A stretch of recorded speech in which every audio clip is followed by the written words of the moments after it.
This is Reaganism, a podcast dedicated to exploring where the Reagan movement lives today. I'm Roger Zakheim, director of the Ronald Reagan Institute in Washington, D.C. On this episode of Reaganism, Reagan Institute Policy Director Rachel Hoff sits down with Katerina Sergatskova, who is the co-founder of the 2402 Foundation. They discuss Katerina's childhood growing up on the Crimean Peninsula, her experience as a journalist covering conflicts in Crimea and the Donbas Region, and her work as part of the 2402 Foundation in training and equipping journalists to cover the illegal Russian war in Ukraine. Hello and welcome to Reaganism. I'm your guest host, Rachel Hoff, and I'm so pleased to be joined today by Katerina Sergatskova. Katerina, thank you for joining us today on Reaganism. Hi, thank you so much for the invitation. Well, I'm looking forward to discussing today your work in particular to protect media and civil society actors who are operating in hostile environments. We've seen in recent years such a really crackdown around the world by authoritarian actors who have targeted journalists for reasons that are perhaps not hard to decipher, because in so many ways information and truth are the enemies of tyranny. And this crackdown on press freedom and access to information globally, it has really become a standard part of the authoritarian playbook in the 21st century. Some ways in which are reminiscent of what we've seen in the past from authoritarian actors, but in some ways that are new. And it's been interesting and really tragic to watch how authoritarian actors are really leveraging new technologies and surveillance to crack down on journalists, on press freedom, on access to information. And we've seen so many high-profile cases of journalists being imprisoned, of course, until recently, Evan Gershkovich, the Wall Street Journal reporter, imprisoned in Putin's Russia. We've had on this podcast the son of Jimmy Lai, the Hong Kong publisher, who's still today imprisoned by the Chinese Communist Party. And Katya, you've worked in particular around helping journalists stay safe in hostile environments, and especially with the 2402 Foundation that trains media in Ukraine about how to report, in particular, from war zones and from conflict zones. So to start our conversation today, I'd love, Katya, for you to just tell us a bit of your own story. You're a journalist yourself, but you certainly did not start as a war correspondent. How did you find your calling covering conflict zones? Yeah, thank you so much for the question. Well, I found myself back in 2013, the Maidan started in Kiev, and it was a big life-changing event for many people in Ukraine, and I think worldwide for some people. It's where people went to the streets and decided that they want to protect Ukrainian will to join European Union. So that's was the main reason why Maidan started in the fall of 2013. And just after that, when the revolution kind of ended up, president of Ukraine fleeing the country, then Russia decided to annex Crimea, where I lived. So I reported from Maidan first in Kiev, and then I ended up in my home country in Simferopol, Crimea, reporting from practically war zone. And I can tell you that I never saw myself as a war correspondent. I didn't know what is that, because Ukraine had been never at war. So I saw that only in the pictures and films, in some history books. And when Russia came to Ukraine, to Crimea, some journalists just had to put themselves together and start reporting from completely different environment. So in the first months of the annexation, I was beaten twice, I think, by just random people during this street protest. I was surveilled, my friends and colleagues were surveilled, heavily, so they were afraid for their life. It was terrifying. And then Russia decided to occupy Donbas. It's a region in the east of Ukraine where there is a heavy fighting right now as well. And the things started, getting more and more complicated then because there was a actual war zone then, and we had to learn how to protect ourselves. So we learned that we need bulletproof vests and helmets and first aid kits, maybe if we are lucky. So no one, what I'm trying to say is that no one taught us, Ukrainian journalists, on how to report from war. And we learned it by doing, we learned from our mistakes. And now, after 10 years of this experience, working in war zones, I can say that it was very wrong to do. So we definitely needed the training and the skills to report on war and hostile environment right there when it started, and not in several years. Because the first safety trainings that I got was in the end of 2015. So it was more than 1 year and a half after all that started.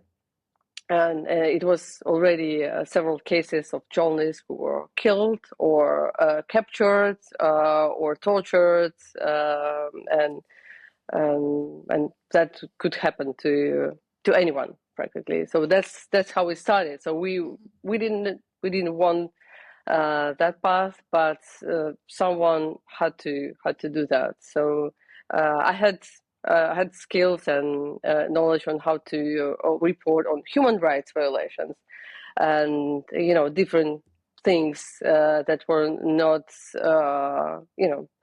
that you would not see in just ordinary press or in cultural news, nothing like that. So it was a little bit like closer to war topics, but still very specific skills were needed to do that. And now, when the full-scale invasion started, I was very experienced journalist with a war reporting background, and my husband, also journalist, had great experience. So we decided to help our colleagues who became war correspondents overnight. Thousands of people in Ukraine. So we started from delivering bulletproof vests, helmets, and first aid kits to those who needed it, and then we were like, okay, if the person have first aid kits, but they don't know how to apply it, so it doesn't make sense. They need training for that. So we started designing and working on training program, safety trainings, first aid trainings. We collected expertise from across the globe, many expertise from American and British journalists. So that's how we started something very unique for Ukraine, and I would say for Europe, actually. It's so fascinating to hear sort of how quickly, in a sense, things changed. Like, as you mentioned, journalists became war correspondents overnight. And at the same time, especially from an American's perspective, having anchored so much of our understanding about Russia's war in Ukraine and the invasion of Ukraine really around the 2022 invasion, but your story highlights something really important for our listeners to understand, which is, of course, that Russian aggression in Ukraine began 10 years ago, long before with the annexation of Crimea in particular and the aggression in Donbas. Can you speak a little bit, when we think about what we see in Ukraine today and the images that we're seeing from many journalists and the reporting from journalists on the ground. Can you talk a little bit in more detail, not just what you faced as a journalist and the targeting that you described, but also sort of help our listeners understand what life was like in Crimea in between 2014 with the Russian annexation and 2022 with the full-scale invasion of Ukraine. That's a lot of years. What were those years like in Crimea, where you're from? Well, I need to say that I'm originally from Russia, so I was born in Russia, and when I was a kid, I moved to Crimea. And then Russia came to me, so that was very, kind of sad. But when just before the annexation, Crimea was very beautiful and quiet, absolutely news avoidance culture there. So people just, they were relaxing, they were having fun. It was a tourist place, so it was, it was the place that people would go to have parties or wedding. So this is very, very unique and beautiful place. And when the annexation happened, it completely changed everything.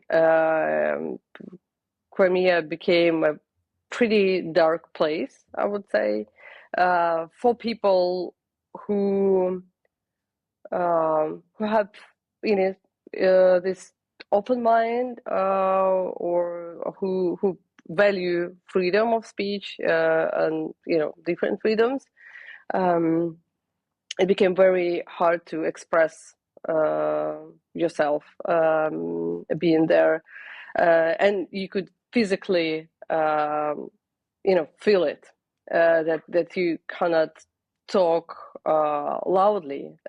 You had to kind of lower your voice, and you couldn't speak freely about any kind of politics, because you kind of understood that if just for now secret services do not listen to you, they will definitely do that, or some people around you who could hear what you're saying, they could easily call the police or someone else, telling that something is wrong. There are some talks about pro-Ukrainian position. So the atmosphere of fear and anxiety was quite high from the very beginning of the annexation. So journalists were, I guess, after military, they were first victims of Russian authorities after annexation. It was very hard to report from there, and it kind of year to year you just saw how the information flow has been reduced dramatically. So when the invasion started, Crimea was completely ready for this, informational blackout. So no one could ask any uncomfortable questions. No one would say anything publicly about the war. So it was even worse than it was in Russia itself, when they started shutting down newspapers, when they introduced new laws that blocked completely freedom of speech in every sense. So in Crimea, people were already prepared. They already, established this a culture of silence on the peninsula. Yeah. So that, but I fled Crimea in 2015. I was Russian authorities were looking after me in there because of my reporting for Ukrainian media. So I was not welcome there, so I didn't go there after that. But I still remain connections with my friends who remain there in Crimea, and I can kind of know what's going on there. And yeah, it's still pretty dark, and no one would say that. No one would say something against Russia because it's physically dangerous. You could be in prison for 20 years. Let's say they would say that you're a terrorist just by expressing yourself in Twitter.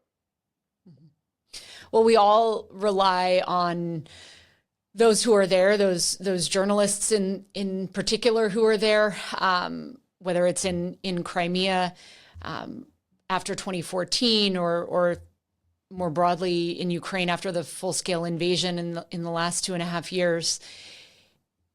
I think with so much media content at our disposal these days, just literally at our fingertips, it's kind of easy to take for granted how difficult and often how dangerous it is to obtain that information, particularly timely and accurate information in a war zone.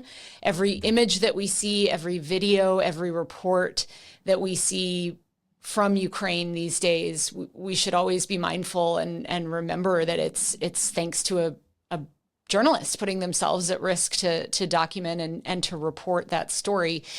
And in particular, not just any war zone, but in this war zone, of course, Russia has been accused of deliberately targeting journalists, trying to cover up its atrocities, trying to provide the foundation for a broader disinformation campaign.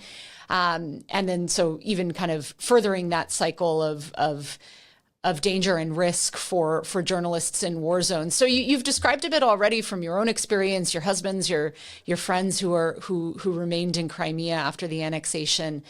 But in more practical terms, could you just talk a little bit about the challenges that journalists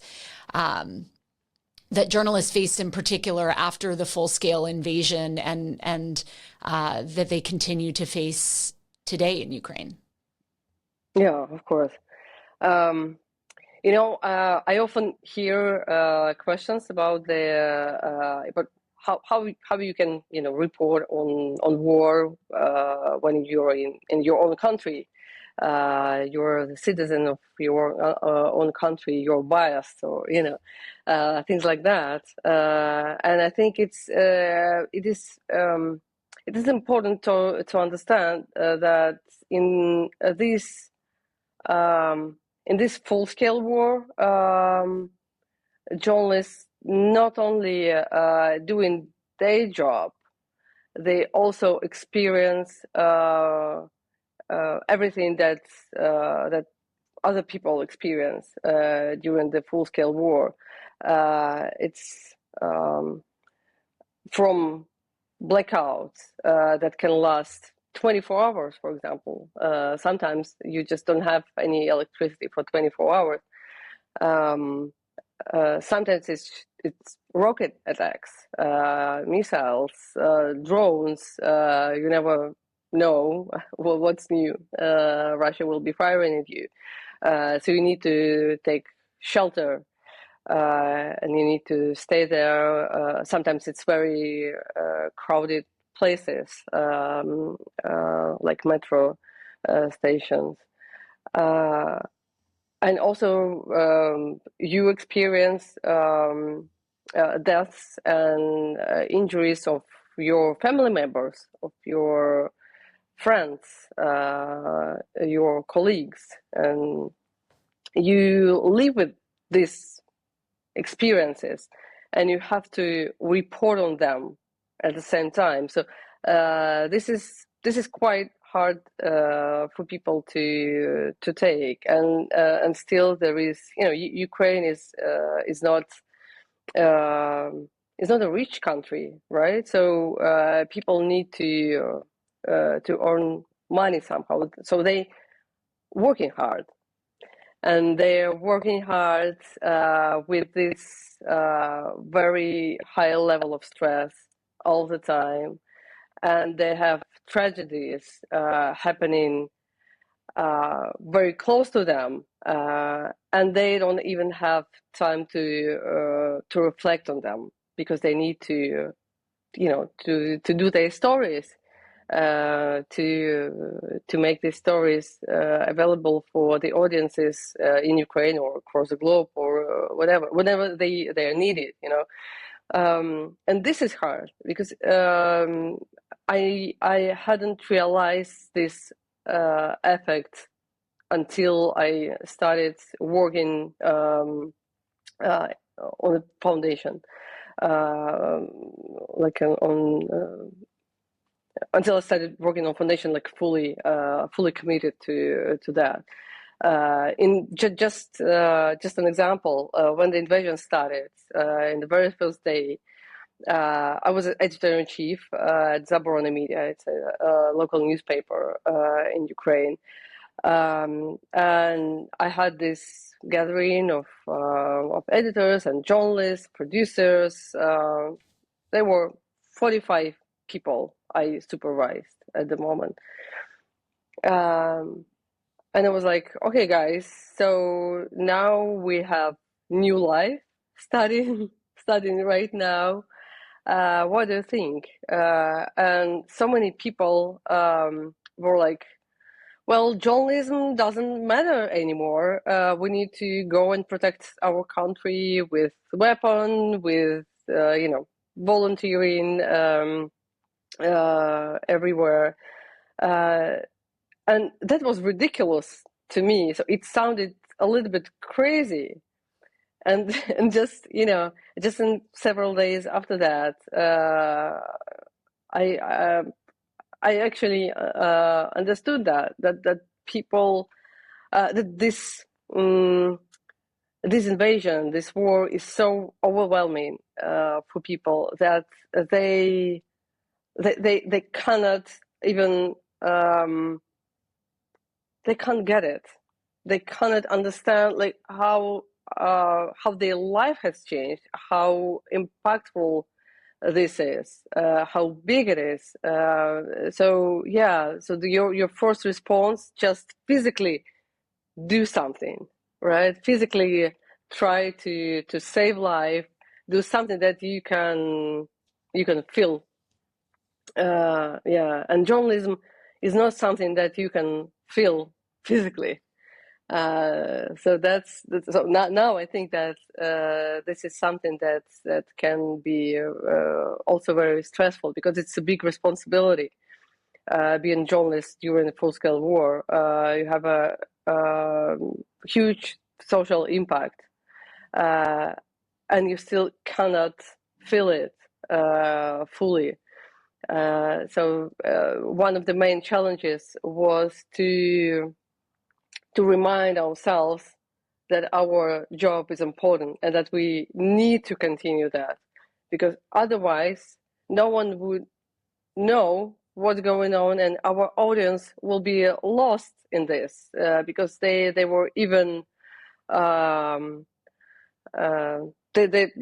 people were lost in the very first day, and sometimes media and journalists they really helped to navigate it. Sometimes it was just simple things like in this particular city, you just need to stay calm, don't go anywhere, and just stay low profile. And this is something that people could learn only from radio, for instance, or reading Telegram channel, because of the mobile connection was pretty bad in the very first days.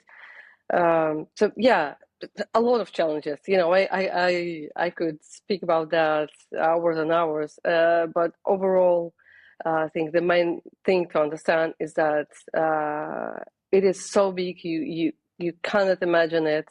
So when it comes to your home, when the war comes to your home, you just need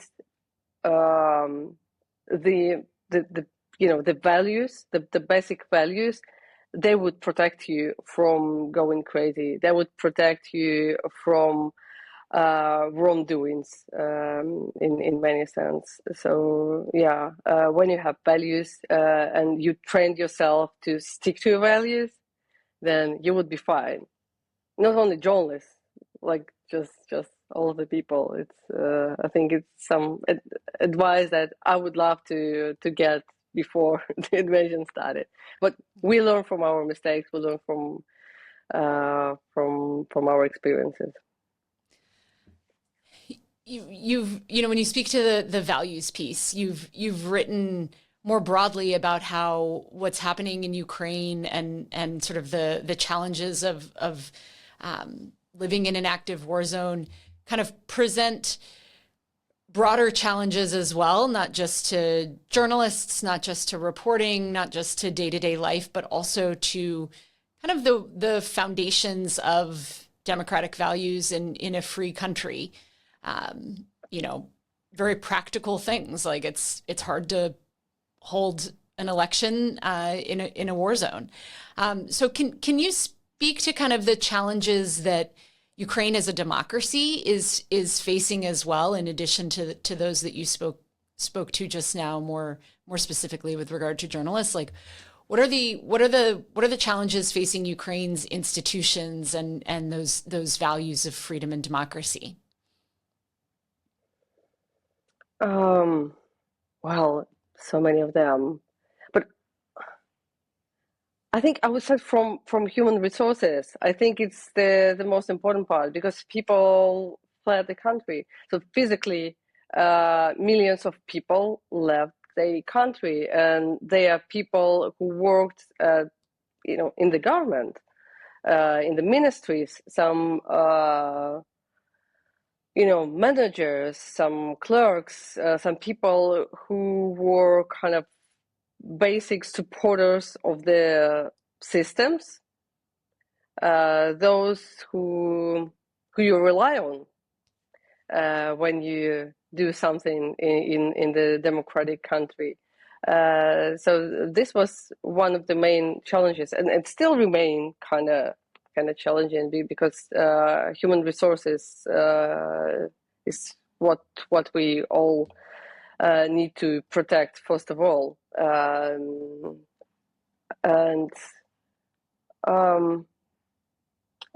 When people are in such a stress and under the threat of and on the edge of survival, basically they're struggling to survive,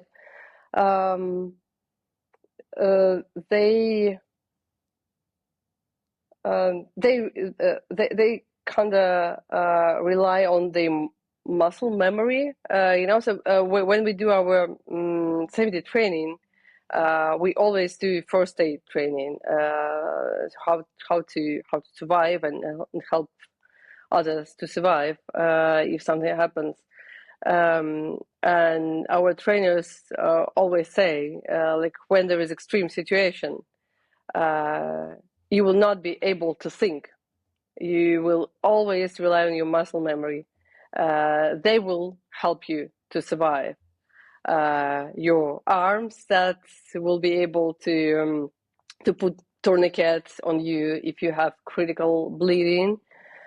And this is all about preparations. And I think many people, not only here in Ukraine but globally, forgetting about this, that we humans are very fragile.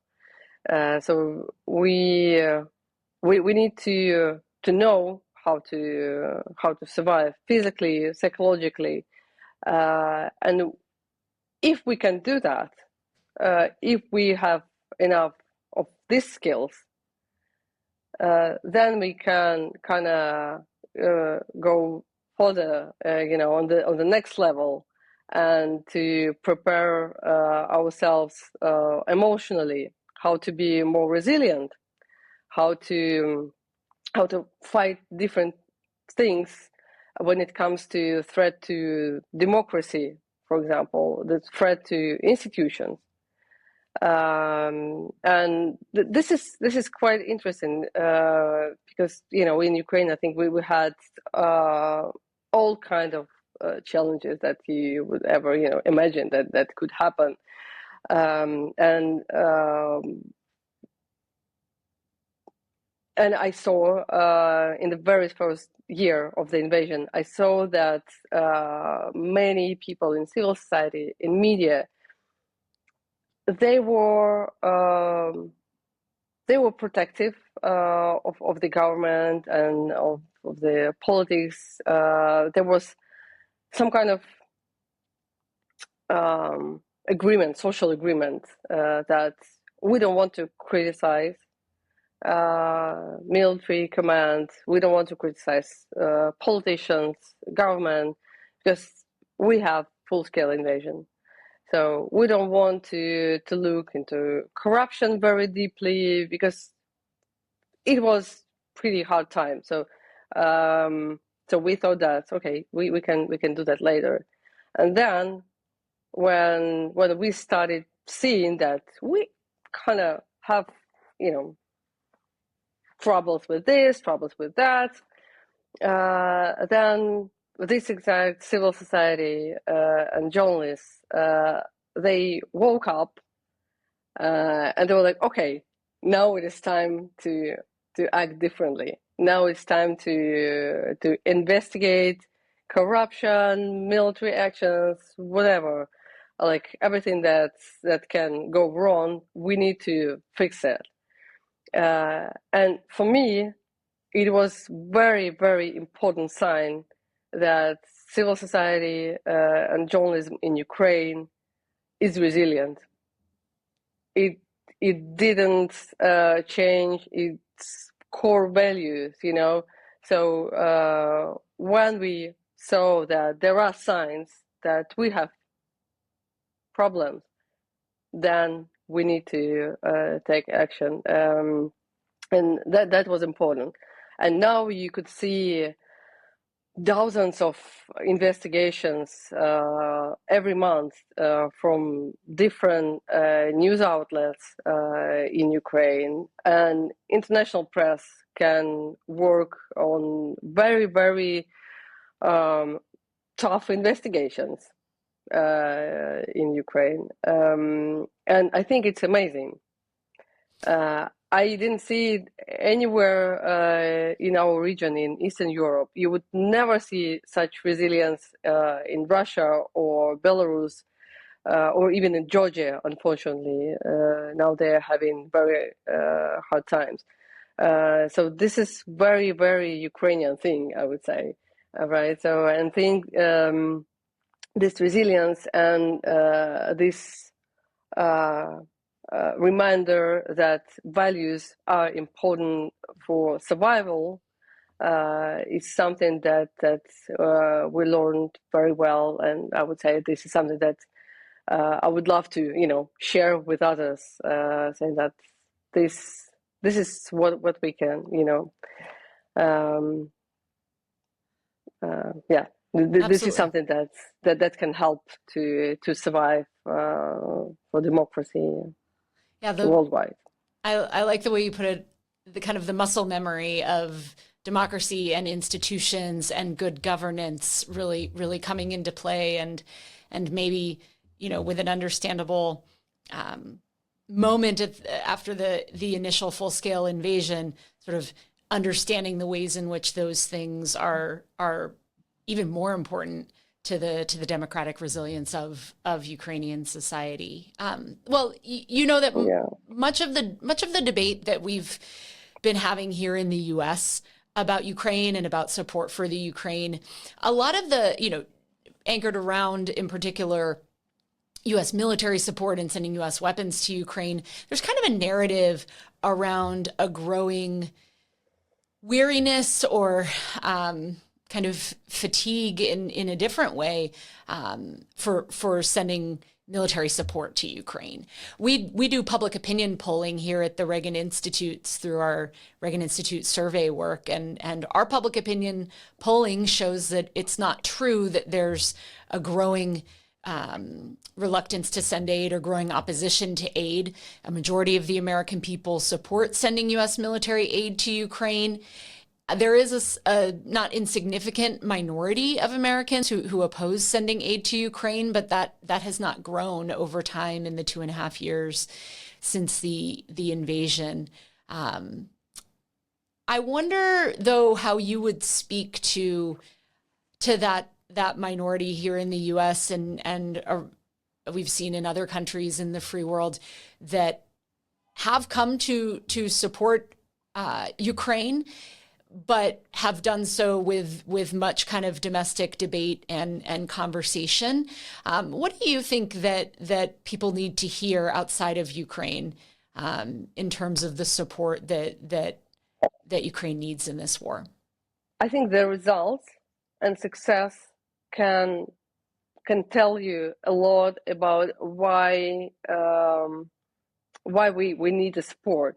So now Ukraine have F-16, right? So this is something that Ukraine asked for in the very first month of the invasion. It could protect Mariupol, for example, from the complete destruction by Russian army. It could help thousands of people to survive if we had military support on the scale that could protect the heaven. Now we have them.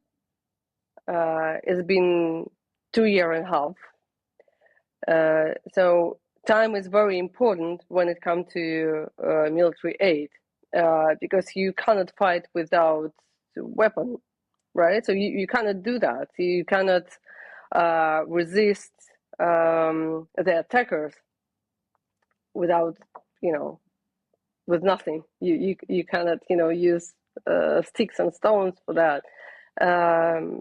So during this time, and it's also amazing thing about Ukrainian people, people just starting producing FPV drones, all kind of drones by themselves.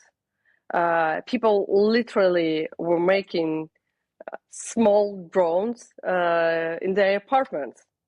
They got, the components of the drones, they had the instruction, and they were just, teaching themselves how to do that. I think it's amazing. It's like Lego, but it were drones that could protect their country on the front lines. It was very, very sufficient. And the main idea behind this was that we don't have air defense. We don't have proper air defense. So, okay, we can have thousands of drones. We can have very big army of drones that could protect us. So people did that. Now we have F-16, and we are able to protect the most important, significant energy plants, so that we don't have to do so many energy shutdowns. It protects people. It protects humans from different types of challenges. It's not only about the light in the apartment. It's about food, because you need you need energy to preserve food. So it's very, very basic things, and also you can resist the army. You can do creative offensive campaigns like this one with Kursk region. It was very creative, and I think we will see how it will go on. But I see that it raised the morale of people in Ukraine and worldwide very much, and it also helps. And when America had this when in America you decided that Kamala Harris will be running for presidency, we saw how it raised morale in American people. And Ukrainians were also very hopeful about that decision. Not only because it's Kamala, it's not about personalities, but we could see that American democracy works. It still can work, and it means that there is a chance that Ukraine will be supported further after the elections. That the elections will happen, and they will be fair, and there will be. I hope that that it will fix something. So I think. Well, yeah. Getting back to your question regarding people who hesitated or don't want to support weapons for Ukraine. If you have any other ideas on how Ukraine can win the war, I will be very, very excited to hear that, because I don't think that there is some other possibilities on how Ukraine can win the war without weapons. It cannot win properly without weapons. It cannot win negotiations, like peace negotiations with Russia, because without weapons and without some military advances on the front lines, you cannot win negotiations. So there will be Ukraine will lose. This is yeah, and this will be the end of our countries, and it will be end of human lives, thousands of human lives. So I think this is at stake. The stakes are certainly high. I always like to try to end our conversations on an optimistic note, even as it's important that we talk about all of the heavy topics that we've discussed today. But sort of picking up on your last point there about the stakes of failure being so high, or the stakes of losing being so high. What is your hope for the future of Ukraine, and in particular, what role can journalists play in that?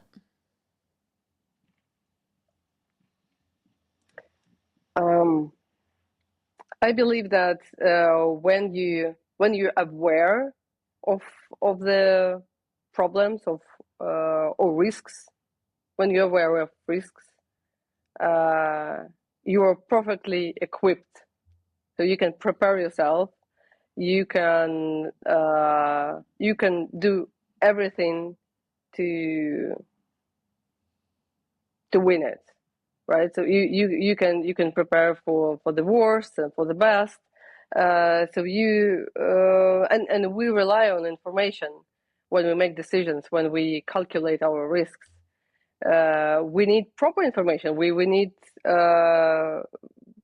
very verified information, right? We don't rely on propaganda. We cannot rely on propaganda.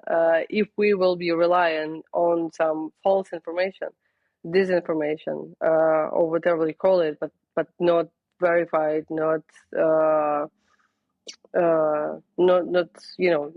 proper journalism, then we will not be able to make right decisions. We will rely on something wrong, and it's important. And I see and I understand that many people kind of lost faith in journalism and in media itself. They lost their trust in media. because there are so many different reasons to lose this trust, and quality of journalism is one of the reasons as well. Because we need to work better. We need to improve all the time.